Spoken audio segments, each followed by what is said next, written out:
All right, hey guys, here we are, hole 6. Again, a decision to make. This is one of those wins that, where I'm right on the fence about, whether or not this can get there.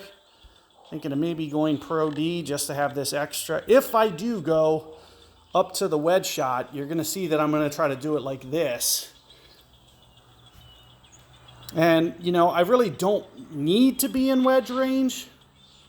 I'm a little hesitant to do this, again, because I don't want to wind up in between clubs. I'd rather just lay back to more of a max short iron range. So those are the decisions that I'm making on every tee. I'm not going to just beat it down here every time and put myself in between clubs. And that's where most of these, more guys that I would call like amateur players will. They will do that. And then you put yourself in between clubs. But once you get that next level of thinking and you start putting yourself in more appropriate distances, like I said, that short iron threshold is a much more holeable range than being in between clubs here. So it looks like we might be able to get hive on this.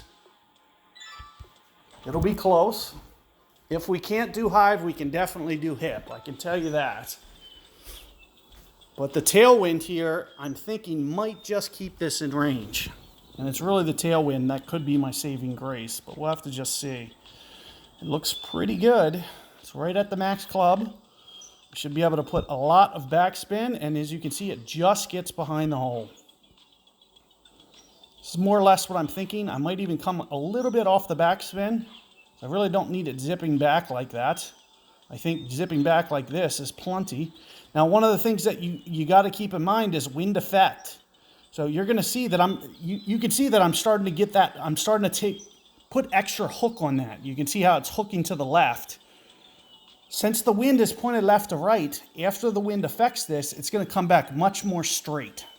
So what I'm trying to do is I'm trying to get this out here to the left to kind of counter that.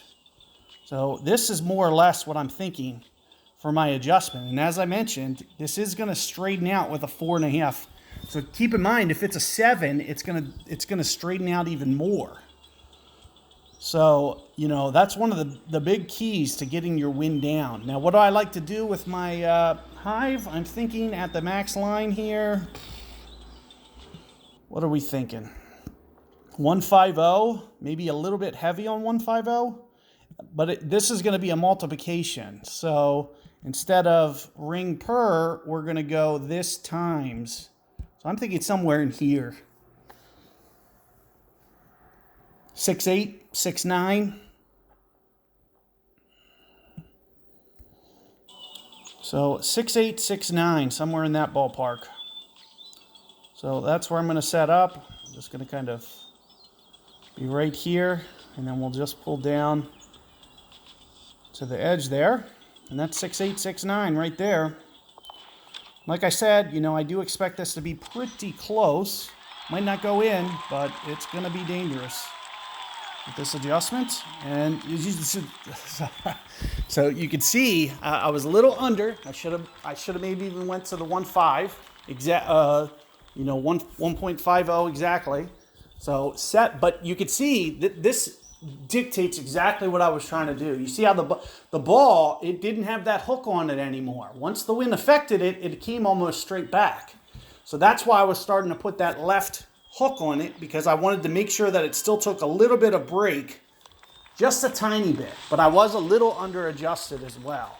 So I should have maybe just put a fraction more curl on that, or side spin.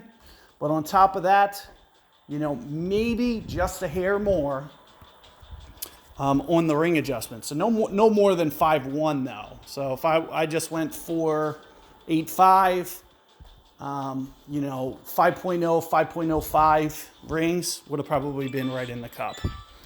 So keep that in mind. Good luck there. I'll see you guys on 7 momentarily.